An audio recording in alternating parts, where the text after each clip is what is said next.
Thank you very much. So I've been waiting for this meeting for 20 years, actually.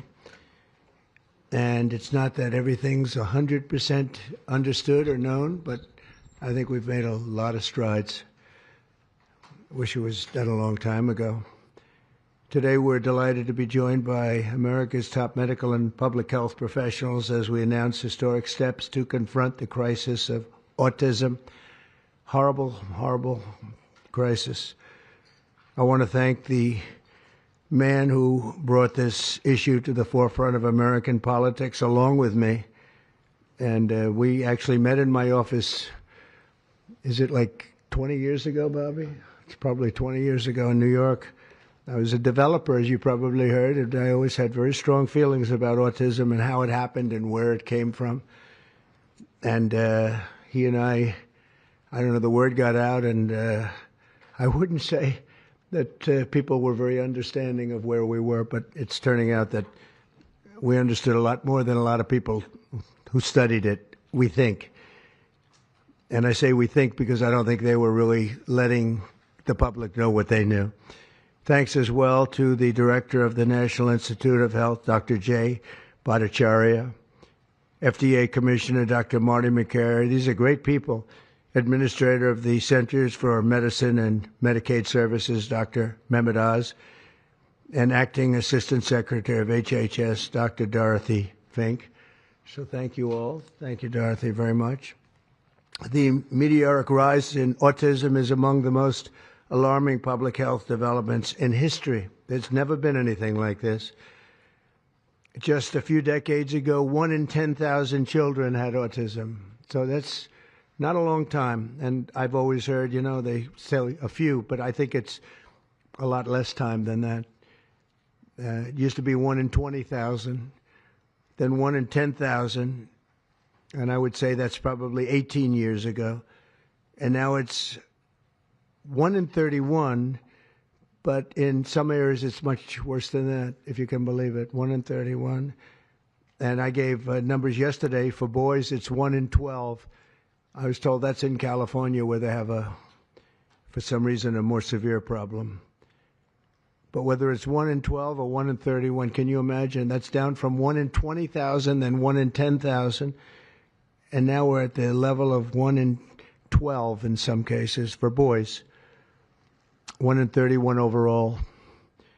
So since 2000, autism rates have surged by much more than 400%. Instead of attacking those who ask questions, everyone should be grateful for those who are trying to get the answers to this complex situation. And the first day all of these great doctors behind me were there, I told them this is what we have to find out. Because when you go from 20,000 to 10,000, and then you go to 12, there's something artificial. They're taking something. And by the way, I think I can say that there are certain groups of people that don't take vaccines and don't take any pills that have no autism. That have no autism. Does that tell you something? That's currently, is that a correct statement, by the way? There are some studies that suggest that, with the Amish, for example. The Amish, yeah, virtually. I heard none. See, Bobby wants to be very careful with what he says, and he should, but I'm not so careful with what I say.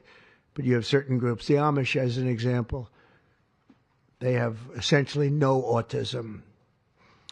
First, effective immediately, the FDA will be notifying physicians that the use of let's see how we say that. Acetaminophen. Is that okay? Which is basically commonly known as Tylenol, during pregnancy can be associated with a very increased risk of autism. So taking Tylenol is not good. All right, I'll say it. It's not good. For this reason, they are strongly recommending that women limit Tylenol use during pregnancy unless medically necessary.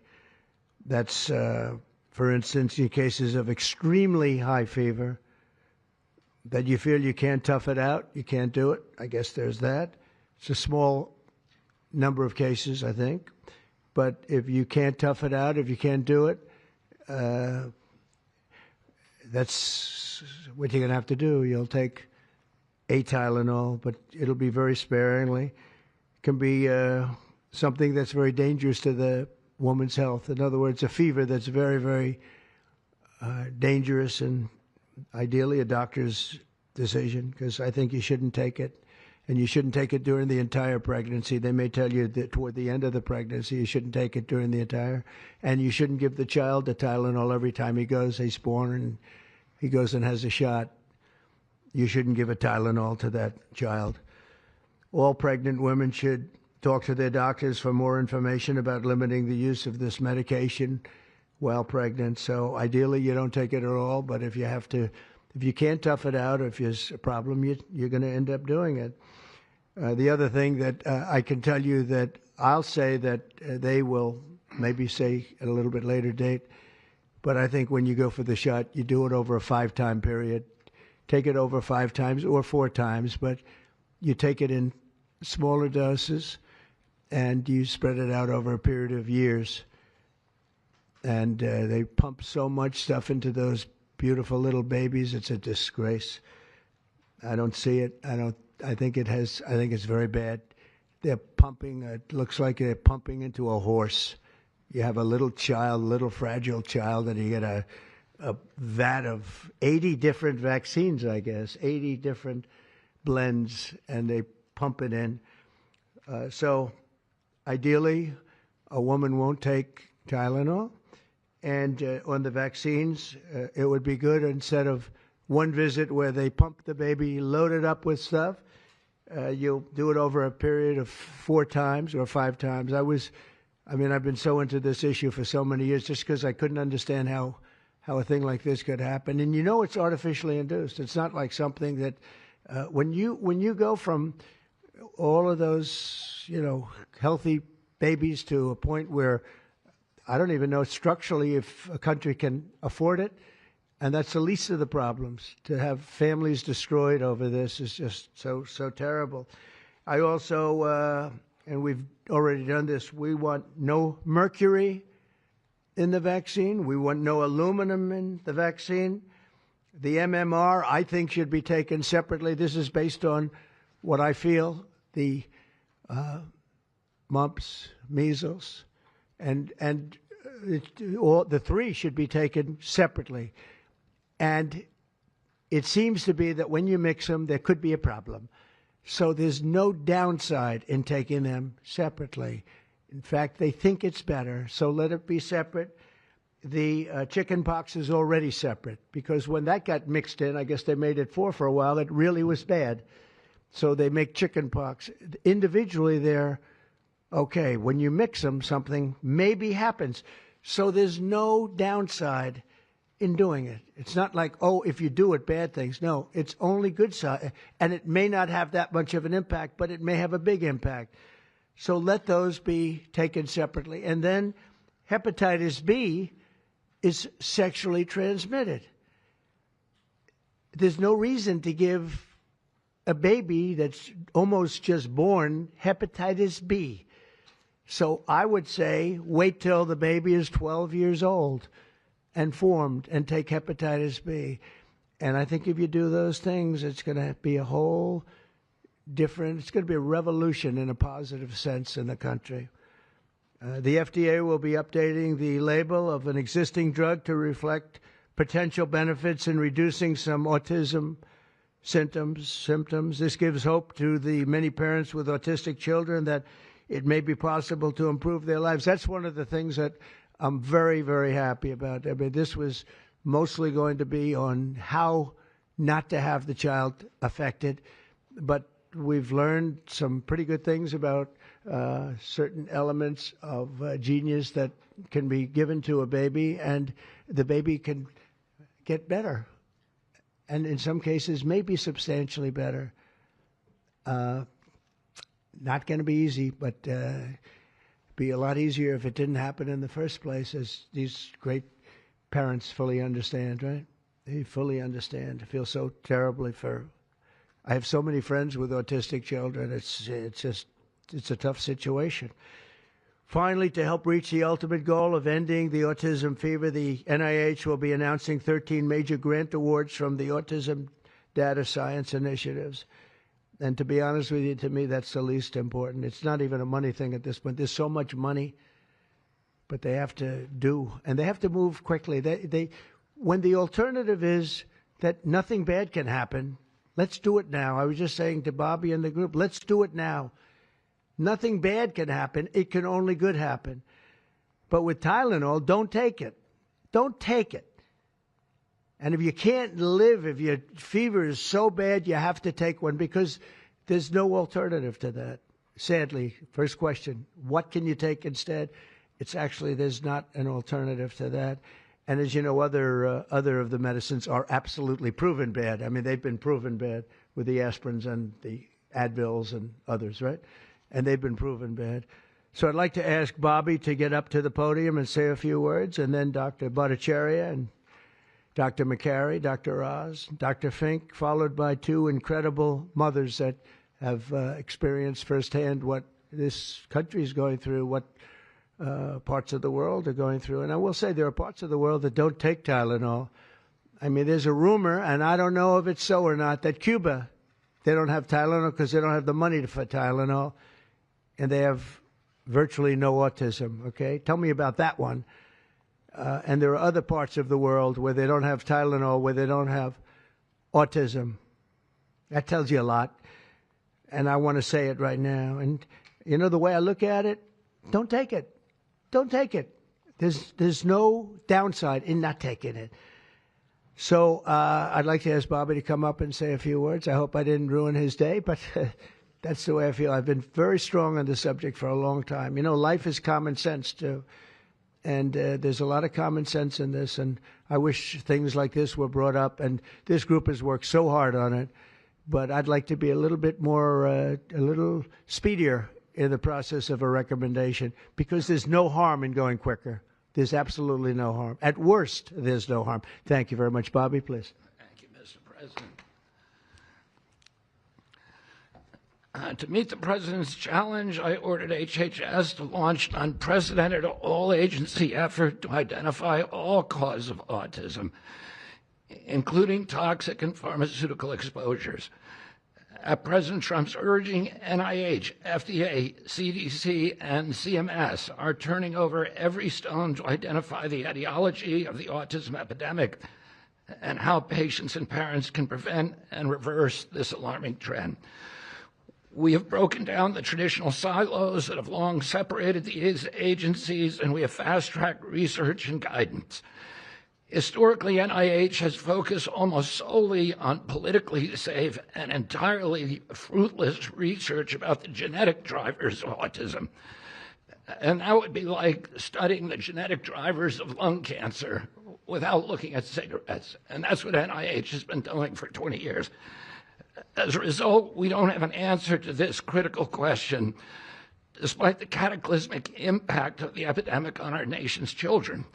We are now replacing the institutional culture of politicized science and corruption with evidence-based medicine. NIH research teams are currently testing multiple hypotheses with no area off limits. We promise transparency as we uncover the potential causes and treatments, and we will notify the public regularly of our progress. Today, we are announcing two important findings from our autism work that are vital for parents to know as they make these decisions. First, HHS will act on acetaminophen. The FDA is responding to clinical and laboratory studies that suggest a potential association between acetaminophen use during pregnancy and adverse neurodevelopmental outcomes, including later diagnosis for ADHD and autism.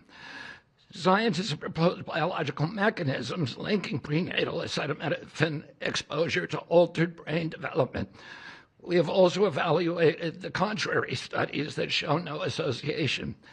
Today, the FDA will issue a physician's notice about the risk of acetaminophen during pregnancy and begin the process to initiate a safety label change. HHS will launch a nationwide public service campaign to inform families and protect public health.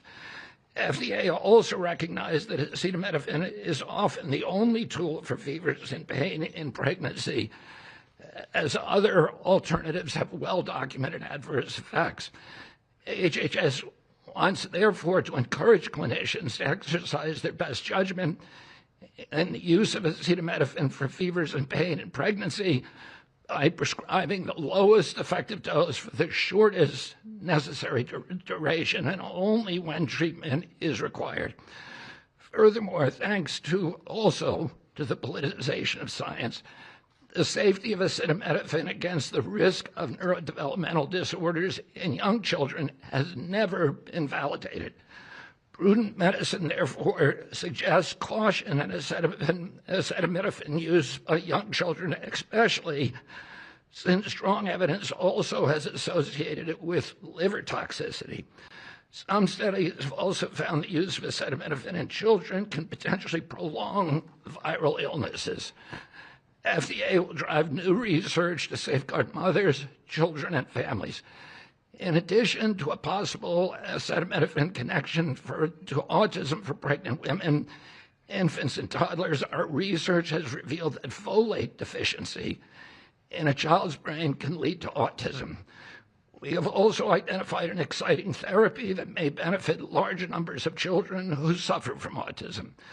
Peer-reviewed literature has documented that up to 60% of folate-deficient children with ASD can have improved verbal communications if given leucovorin. I have instructed NIH, FDA, and CMS to help doctors treat children appropriately. Jay will help tell that story, which started with sound science, the kind that restores faith in government. This announcement also represents a historic collaboration between NIH, FDA, CDC, and CMS. We expect this to be the first of many announcements over the coming years that deliver actionable information to parents on underlying cause of autism and the potential paths for prevention and reversal. Finally, autism is a complex disorder with multifactorial etiology. We are continuing to investigate a multiplicity of potential causes with no areas of taboo. One area that we are closely examining, as the President mentioned, is vaccines. Some 40 to 70% of mothers who have children with autism believe that their child was injured by a vaccine. President Trump believes that we should be listening to these mothers instead of gaslighting and marginalizing them like prior administrations. Some of our friends like to say that we should believe all women. Some of these same people have been silencing and demonizing these mothers for 3 decades because research on the potential link between autism and vaccines has been actively suppressed in the past. It will take time for an honest look at this topic by scientists. But I want to reassure the people in the autism community that we will be uncompromising and relentless in our search for answers. We will perform the studies that should have been performed 25 years ago. Whatever the answer is, we will tell you what we find. We are researching this issue to all 3 agencies. Jay will discuss one of our research initiatives at NIH.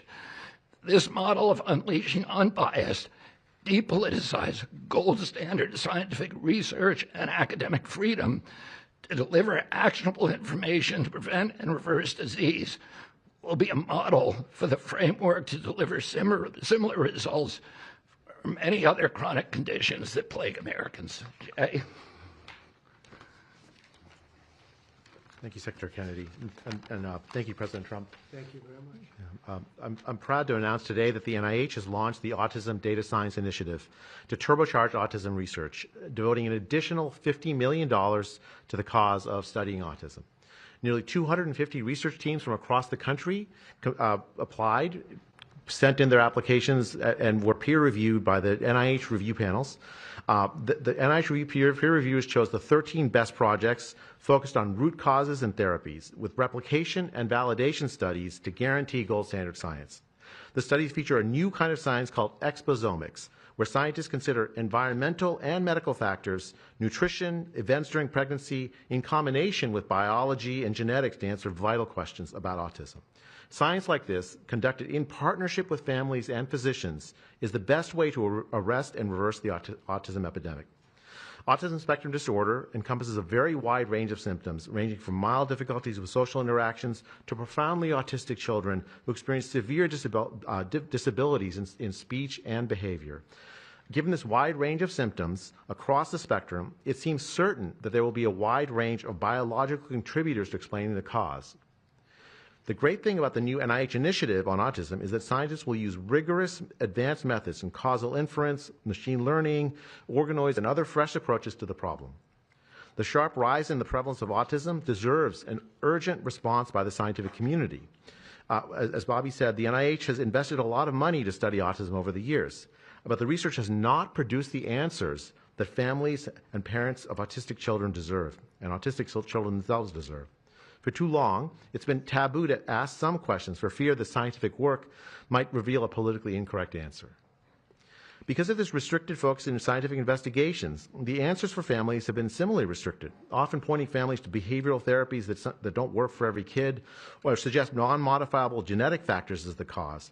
But genetics alone can't explain such a sharp rise in autism prevalence over just a few decades, as the President said.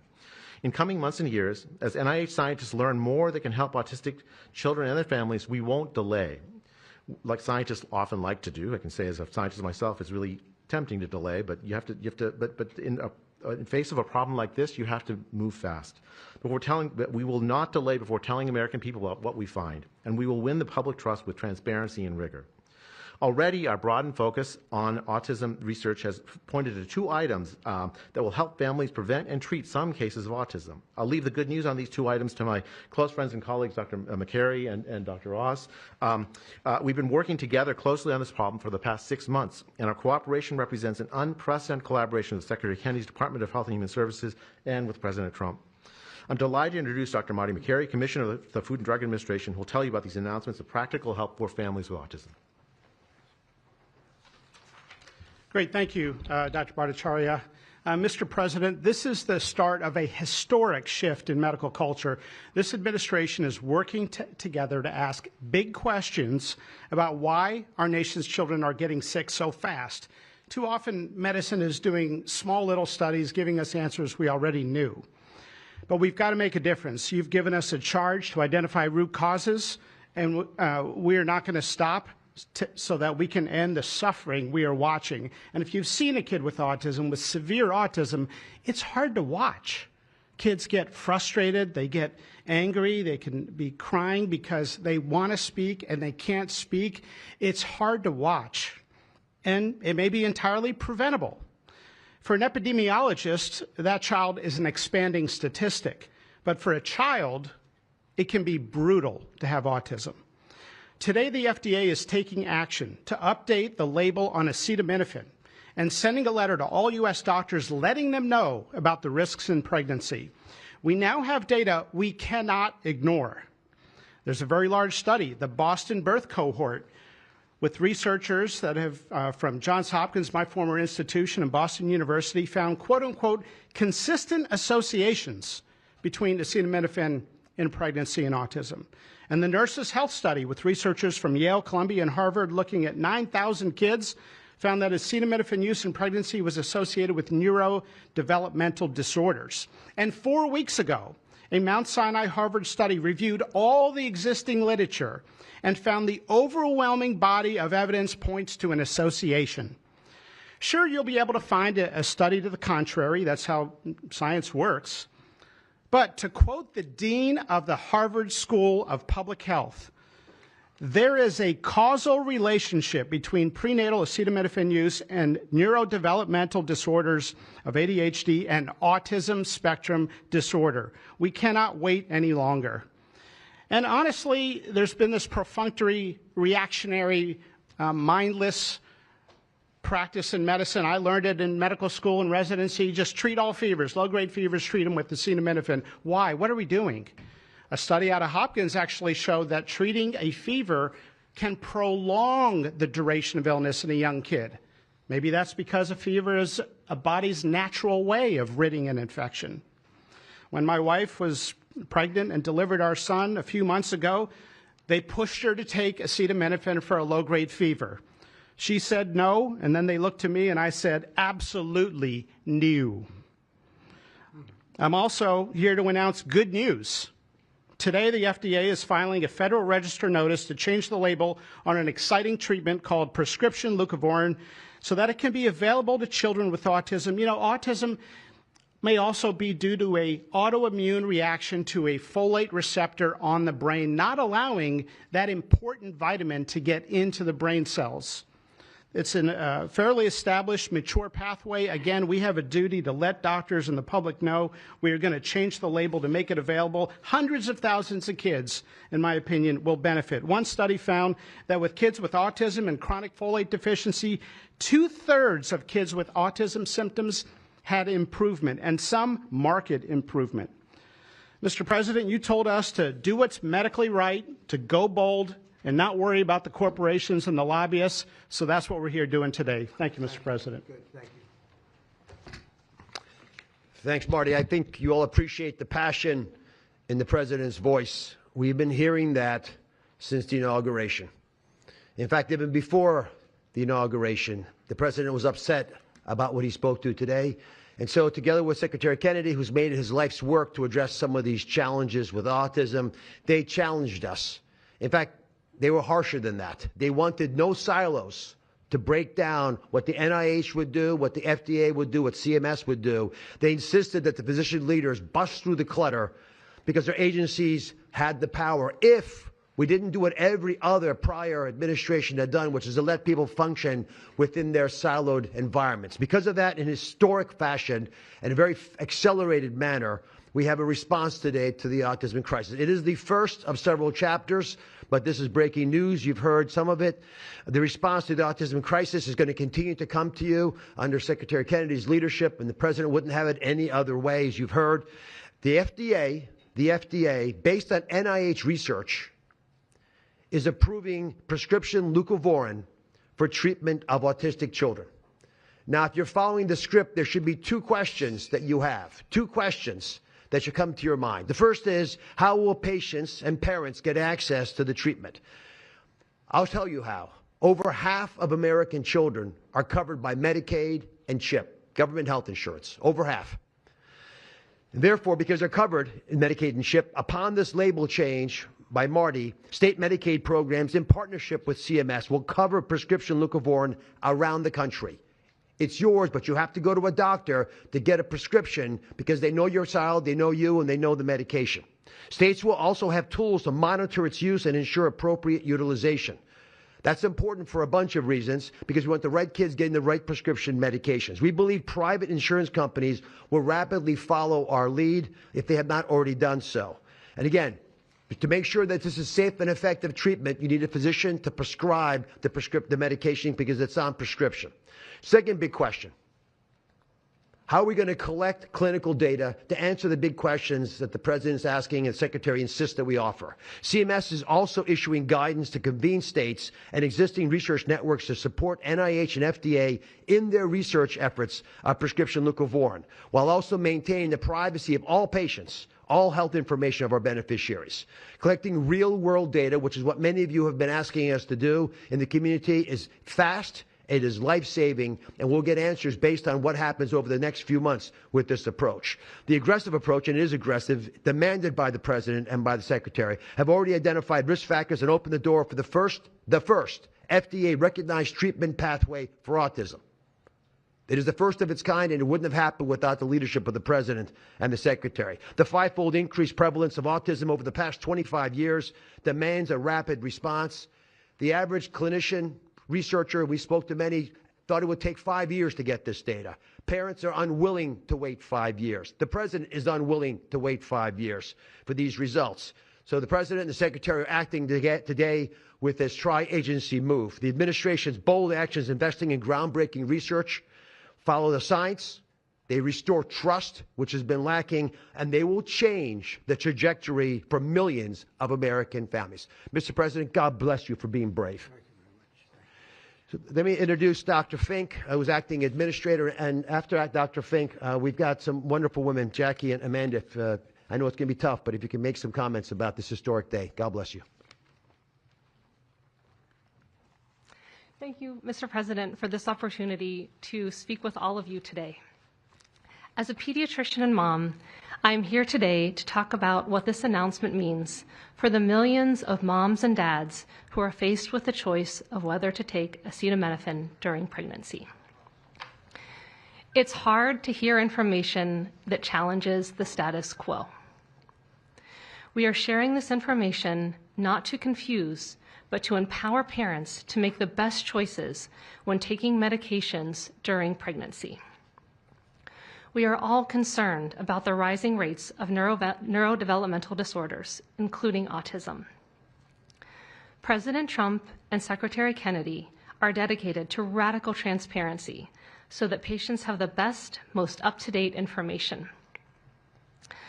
We are also sharing this information with our nation's doctors, and we encourage you, as always, to consult with your doctor to make the best decision for you. All too often, it's easy to think that medicines we buy without a prescription pose little to no risk for the mom or the baby. As you heard today, pregnant women who need high fever or pain reduction during pregnancy should take the lowest effective dose of acetaminophen for the shortest possible duration. Most women will not meet these indications during their pregnancies. I am encouraged by these developments today because it is another example of our commitment to the American people to leave no stone unturned in improving the health of our nation's children. Next, I'm going to turn it over to some incredible mothers who are going to share more about their stories, and we're so grateful to have you here today.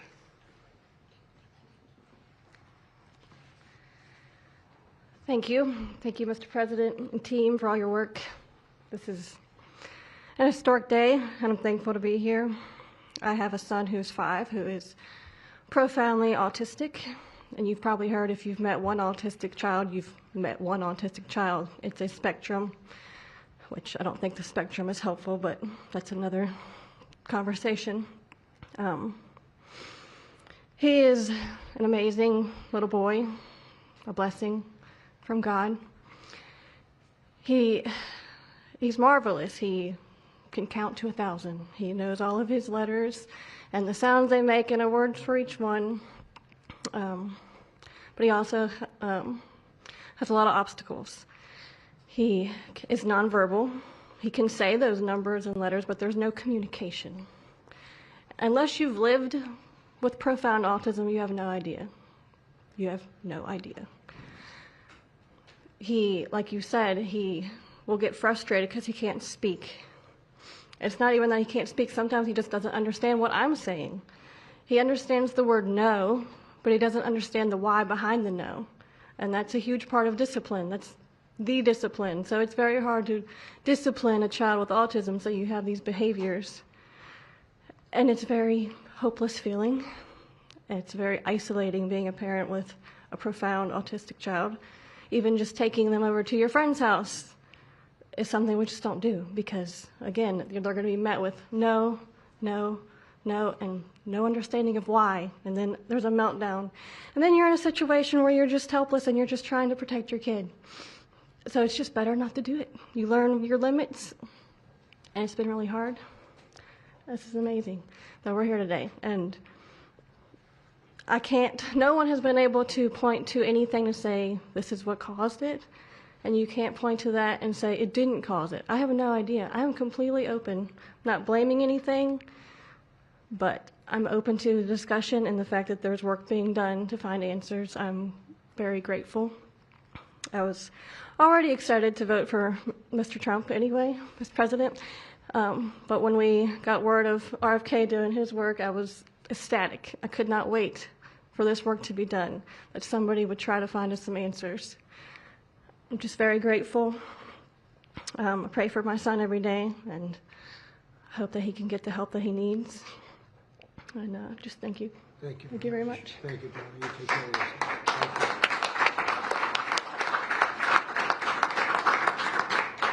Hi, my name's Jackie. I'm also extremely grateful for the opportunity to be here and share my son's story. My son is Eddie. He's 11. He's on the opposite end of the spectrum from what Amanda just explained. He's considered high functioning. He was not always high functioning. He was nonverbal till the age 4. We've had quite a hard time to get to the place where we are today. I am just so grateful to President Trump and the entire administration for finally listening to moms who have been crying out for help, for answers for years. I've met so many other moms with children on the spectrum in the 9 years since my son's diagnosis, and they all have very similar stories, and they've all just wanted somebody to listen, to not ridicule them or look at them like they were the crazy people. It's hard when you don't have doctors that take the time to really listen and find out when the change happened and what change happened. And it's just, I've been praying for this day for 9 years, and I'm so thankful to God for bringing the administration into our lives. And I'm speechless. This day is a day I never thought would happen. I thought that we would never have an administration that was courageous enough to look into things that no prior administration had. So I'm just here to express my gratitude, and I am looking forward to what comes from this, and hopefully we just get more answers. So thank you. Thank you very much. So I just want to say acetaminophen is basically Tylenol, essentially, because I noticed that term is used throughout this conference. So it's essentially Tylenol. And I just recommend strongly that you don't use Tylenol unless it's absolutely necessary. I understand it's maybe 10% of the women that are pregnant are, would perhaps be forced to use it. And that would mean you just can't tough it out. No matter what you do, you can't tough it out. So that's up to you and your doctor. But there's a very strong recommendation, maybe stronger from me than from the group, because they're waiting for certain studies. I just want to say it like it is. Don't take Tylenol. Don't take it.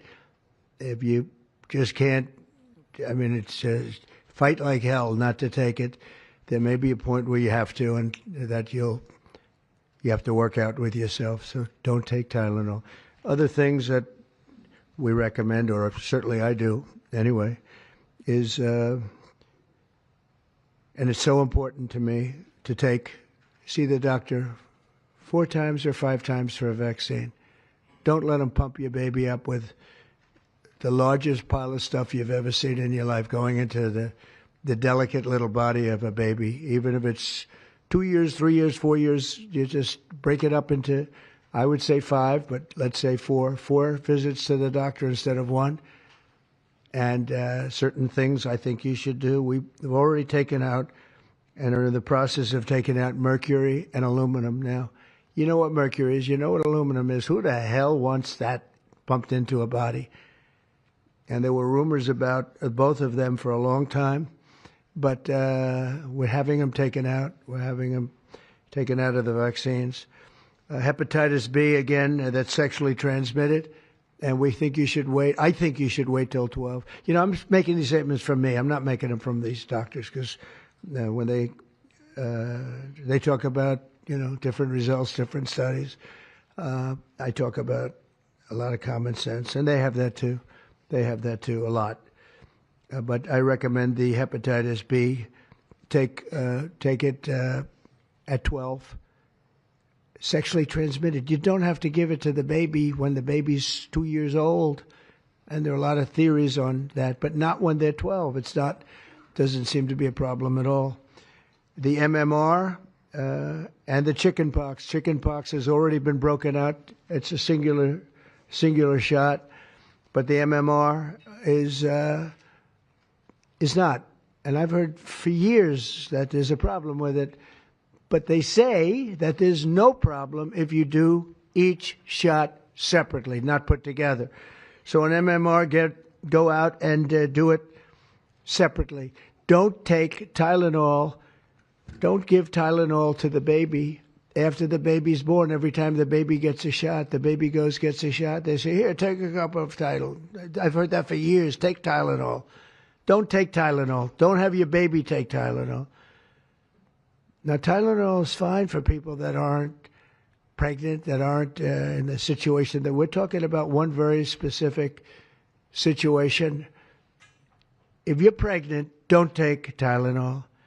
When you have your baby, don't give your baby Tylenol at all, unless it's absolutely necessary. Don't do it. Break up your visits to the doctors. Break them up. Do it in 5 if you can. Now, it's inconvenient. It's inconvenient. Oh, you have to go back another year later. You're going to go back each year for 4 years, 5 years, 3 years. Just break it up. Break it up, because it's too much liquid. Too many different things are going into that baby at too big a number. The size of this thing, when you look at it, it's like 80 different vaccines and beyond vaccines, and 80.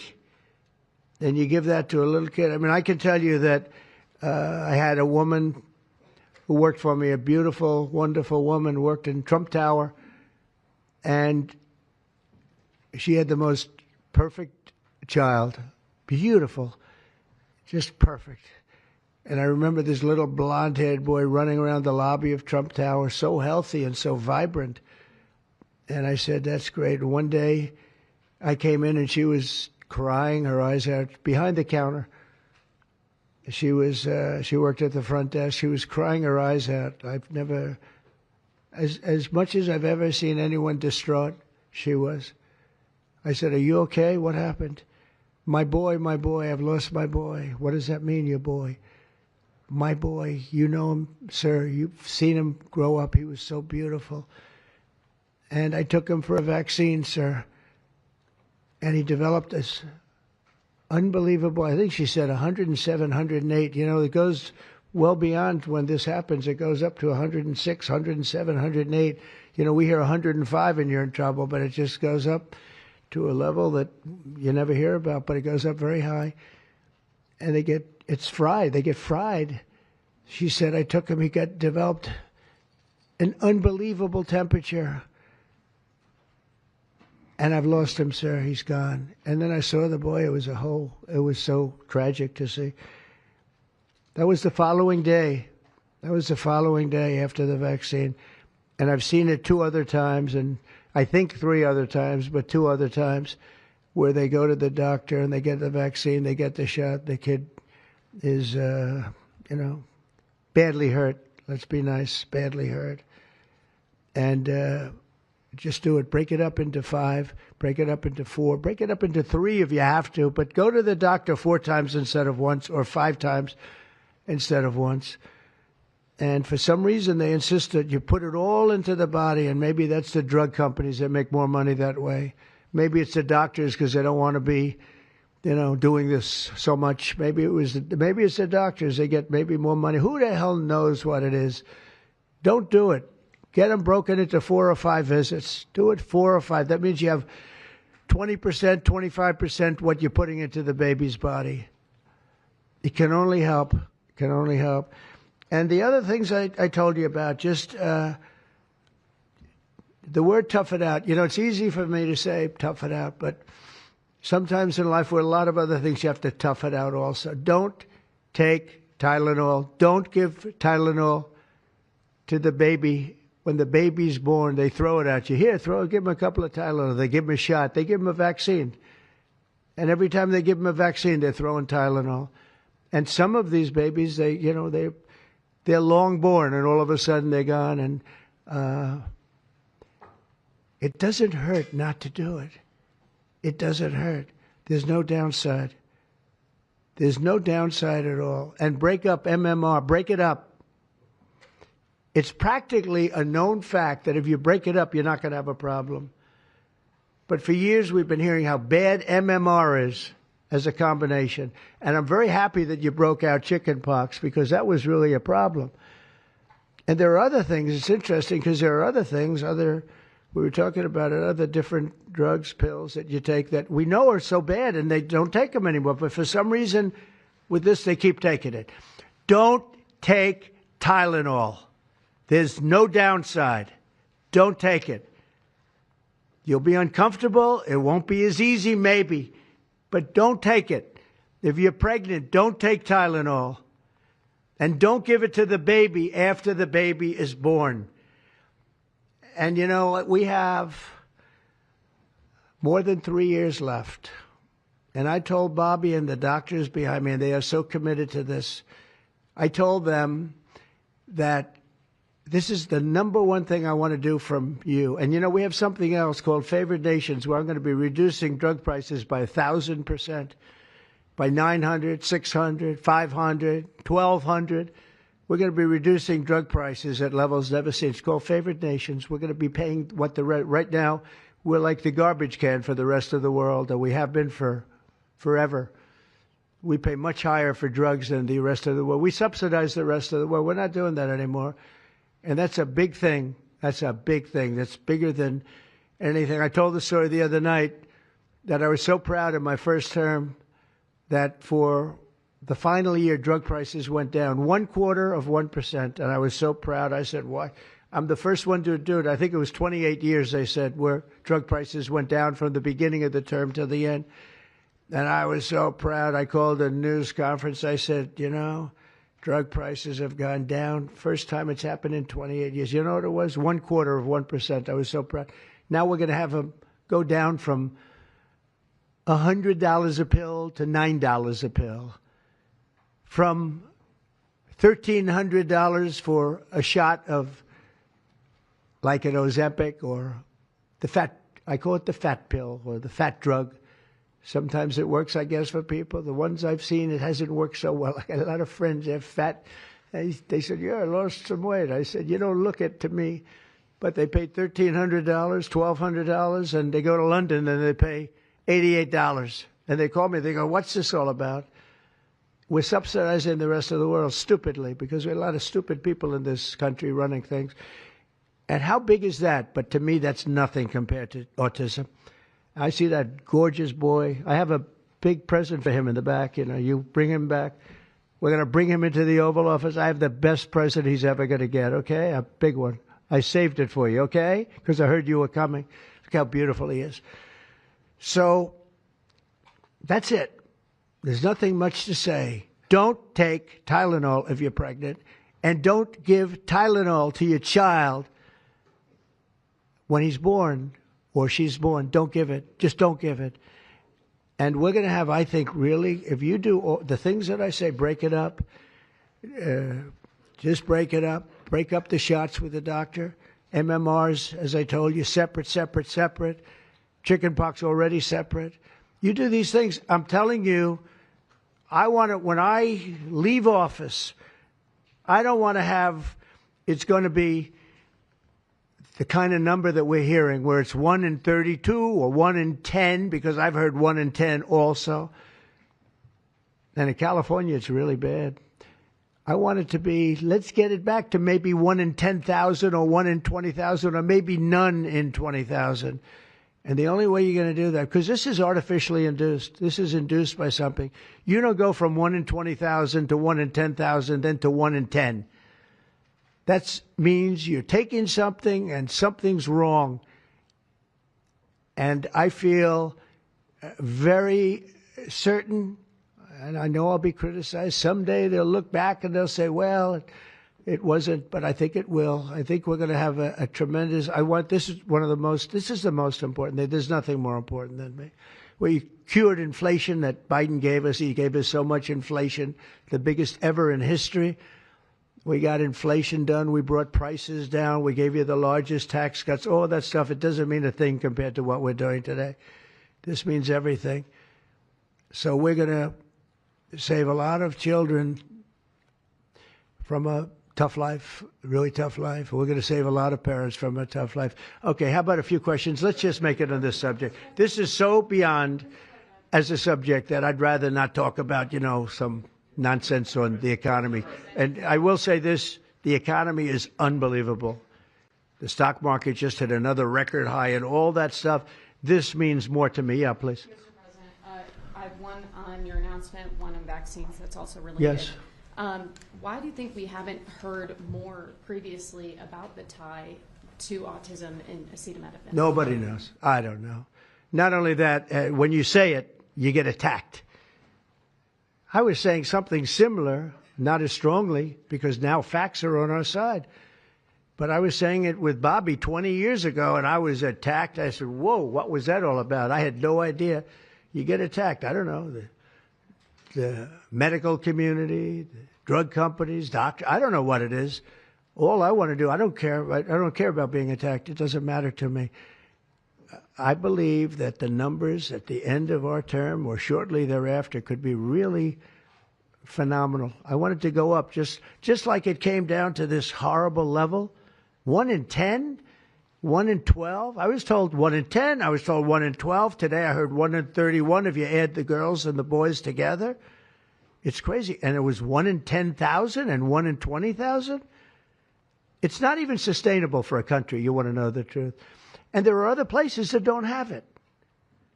And they have things in common. And that's called medical research. Yeah, please. Mr. President, I'm curious as you look at the trend lines, yeah, how much of this is the causation of acetaminophen and how much is sort of better diagnosis, doctors, researchers having a better understanding of what is on the autism spectrum? Do you want to do that? Sure, go ahead. That's one of the canards that has been promoted by the industry for many years, that it's changed diagnostic criteria, better recognition. But there's been study after study done of that completely debunks that. One of them by the Mind Institute at UC Davis, University of California. But also it's just common sense, because you're only seeing this in people who are under 50 years of age. If it were better recognition or diagnosis, you'd see it in 70-year-old men. I've never seen this happening in people my age. I've never seen a case of full-blown autism, and that means profound autism. I want to be very careful. Head banging, stimming, toe walking, nonverbal, non-toilet trained. I've never in my life seen a 70-year-old man who looks like that. You're only seeing it in the kids. It's an epidemic. Thank you, Mr. President.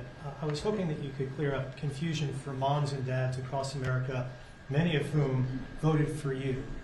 There's a statement that was put out by the American College of Obstetricians and Gynecologists, and in their statement, they write, "Acetaminophen remains a safe, trusted option for pain relief during pregnancy," and that's at odds with what you said and with what many of the experts say. How do you clear up this confusion? That's the establishment. They're funded by lots of different groups. And you know what? Maybe they're right. I don't think they are, because I don't think the facts bear it out at all. They're fighting for something that, in my opinion, they shouldn't be fighting for. But here's the thing. There's no downside to doing, other than a mother will have to, as I say, tough it out a little bit. There's no downside to doing this. It's not like, oh, if you do this, you're going to die. There's no downside. There's no downside to going over a 4-year or a 5-year period or a 3-year period, or even if you space them out for 6 months, you space it out. There's no downside. And that's why I will say the gentlemen behind me, they have very strong views, and they feel that we're right, but they'll have more research done over the next 2 months. I said, well, 2 months is a long time. A lot of people could be saved, and there's no downside to doing it. Everything I said, there's no downside to doing it. It can only be good.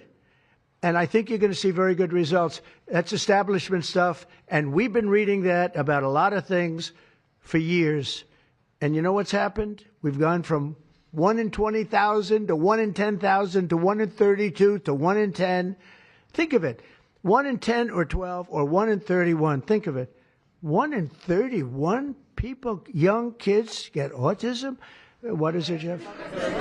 My question is about leucovorin. You mentioned that as part of your plan.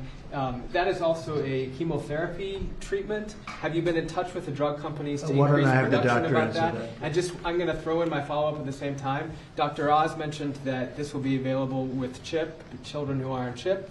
But the big beautiful bill reduced funding for CHIP and Medicaid by $1 trillion over the next 10 years. Are you concerned that that will impact your ability to get this drug out? I'll explain it to you in a second, but please go ahead. Thank you. Thank you. Leucovorin is not a chemotherapy, but it is a vitamin given with chemotherapy sometimes. And the idea here is that the folic acid receptor in the brain is blocked by some antibody response. It might be 20, 40, 50% of kids with autism. And leucovorin will bypass that blocked receptor. And that's why so many doctors are probably seeing so much clinical improvement on kids with leucovorin. So are you going to increase production? Yeah, we've been in touch with the companies, and they are prepared to ramp up production. And we actually talked to them about a month ago. And on your second part of your nasty question, the number is that the great big beautiful bill, which is the greatest, I think one of the best things ever passed in the history, with the tax cuts and regulation cuts and all of the things it does, no tax on tips, no tax on Social Security, no tax on overtime, all of it does. It also gives $200 million, as just explained by Dr. Oz, and I'd like you to explain that to exactly what you're saying. The Big Beautiful Bill actually increases Medicaid spending projected over the next 10 years by $200 billion. There's also a $50 billion Rural Health Transformation Fund, which will allow a lot of these programs to get in the rural parts of the country that the President and Congress are handing to governors to start distributing. Those grants have already gone out. The money will be allocated by the end of this calendar year. And I want to point out that the ability of NIH to do research that feeds and hands the ball to the FDA, which then can change labeling to allow Medicaid programs in states to fund this program, will ensure that the things that President Trump and Secretary Kennedy desire are financially affordable for the families around America. You mentioned CHIP, sir. That's why I asked that question. You mentioned that CHIP would fund this for children. Well, most of the kids are on Medicaid, probably 43% on Medicaid, another 8-10% on CHIP. And all the programs in general are being evaluated. Most of what the One Big Beautiful Bill was seeking to do was to remove fraud, waste, and abuse. But the programs themselves should stay financially intact for the people for whom they were designed, and in this case, for children.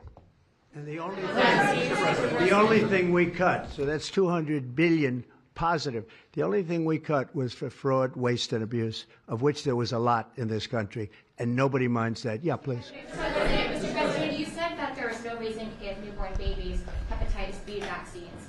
But hepatitis B can be contracted not just through sexually transmitted diseases, sometimes from needles to open wounds.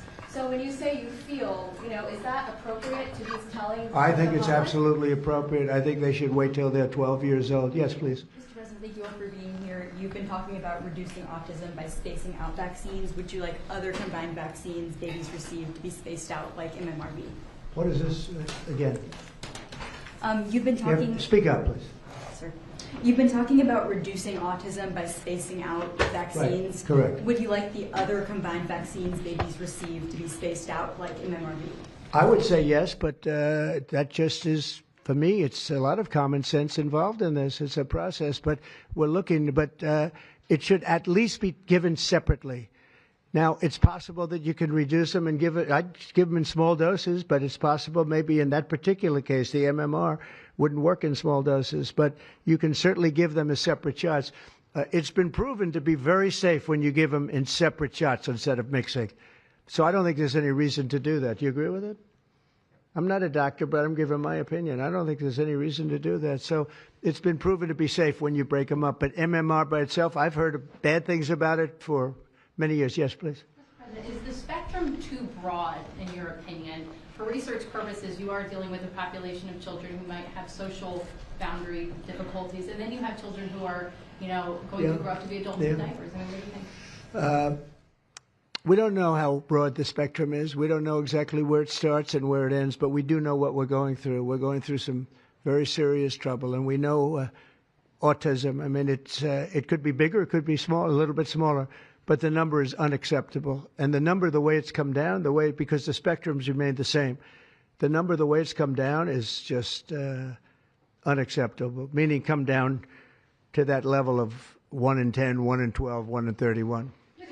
Mr. President, medical professionals. Go ahead in the back. Mr. President, this question is more directed towards Secretary Kennedy. It was talked about that we're just kind of finding out about the fact that babies are affected this way. Is there a concern that information is being suppressed right now within HHS, and could an investigation perhaps be launched seeing any more Well, I think information? information has been really not given out very freely over the years, absolutely. And I think that's by drug companies and maybe doctors, but I certainly think that over the years. I think this is a different group. We have a lot of information. And that information, I mean, it's the information that we have that we're making these statements. And I'm making them out front, and I'm making them loud, and I'm making them strongly not to take Tylenol, not to take it. Just don't take it unless it's absolutely necessary, and there's not too many cases where that will be the case. And again, what's the worst? The worst is nothing can happen. It's very positive. That's a positive thing. But I don't believe I don't actually believe that's possible. I think the results are going to be amazing. I want to see amazing results by the time I leave this beautiful building. And I will consider this, I believe, with the wars, I've stopped 7 different wars. I've saved millions of lives. I've done a lot of things. This will be as important as any single thing I've done, because I know ladies, beautiful ladies just like this that are going through the same thing. And it's not easy, and I admire you for being able to do it. But I admire him, too. I wish I had a face that looked like that. If I looked like him, I would have been president a long time ago. Tylenol is widely used in other countries, too.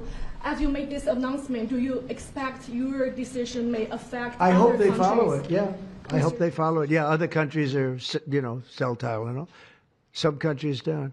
I mean, I hear Cuba. Now, again, you'll have to check this out. But I hear Cuba doesn't have it because it's very expensive. And they don't have the money to have it, or they don't want to spend the money to have it. They don't have Tylenol. And I hear they have essentially no autism. So you'll have to check it out. Yeah, Brian. Medical professionals have warned for decades. I said, no, not you. You're CNN. You're fake news. Go ahead, Brian. Thank you, Mr. President. I want to go back to the Amish community, if I can, just for a second. I recently saw a man from Minnesota, an Amish man from Minnesota, on a podcast, and the host asked him what the rates were for like ADHD and autism, and he had no idea about ADHD, didn't know that it existed, and certainly didn't know of any cases. What are they doing? It doesn't exist with the Amish community, and they don't take all of this junk. It doesn't exist. That tells you, doesn't that tell you? That's like, that's like certain countries where it doesn't exist and they don't take it. Would you like to make a comment about that, Mark? The Amish population is a very mixed group, so there's a subset that take vaccines, a subset that does not, and we know they have very low rates of chronic disease all across the board. Please. Thank you, Mr. President. Should the establishment media show at least some openness to, trying to figure out what the causes of autism are? I wish they would, yeah. And why are they so closed-minded? Well, look, it's not only the media, in all fairness, it's some people. When you talk about vaccines, they go crazy. And, I'm a big supporter of vaccines. I got a certain vaccine approved in 9 months that would have taken from 5 to 12 years. I'm very proud of it. A lot of people think it was one of the greatest things I've done, and some people think, mostly Republicans, actually. I'll tell you, the Democrats think it was, they think Operation Warp Speed was one of the greatest things any president has done, any president.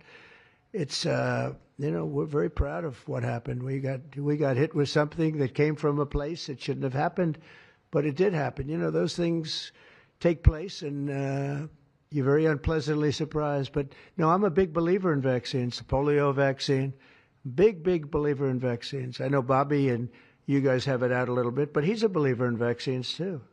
But I've seen how great vaccines can be, how incredible they can be. So I'm a believer. Yeah. Yeah, please. Your comments you made about MMR and hepatitis B, and you said those were your suggestions, but have you spoken with Secretary Kennedy about actually making those changes? I have, yeah, I have. I've spoken to all the doctors about it, and doctors that are not here right now. I've spoken to many doctors about everything we're talking about. And, you know, the Tylenol has started to be spoken of over the last period of time, but we've been doing the research. A lot of what they've been speaking about comes from right here by research done by these people. And I just say it again. Don't take Tylenol. Don't take it. And don't give it to your child after your child is born. And do all those other things, little things, just spread out your visits, et cetera, on the vaccine. And I want to thank everybody. This is a very important day. Thank you very much.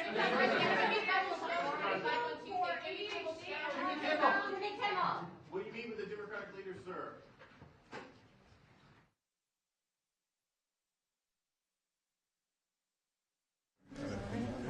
He's not going to answer my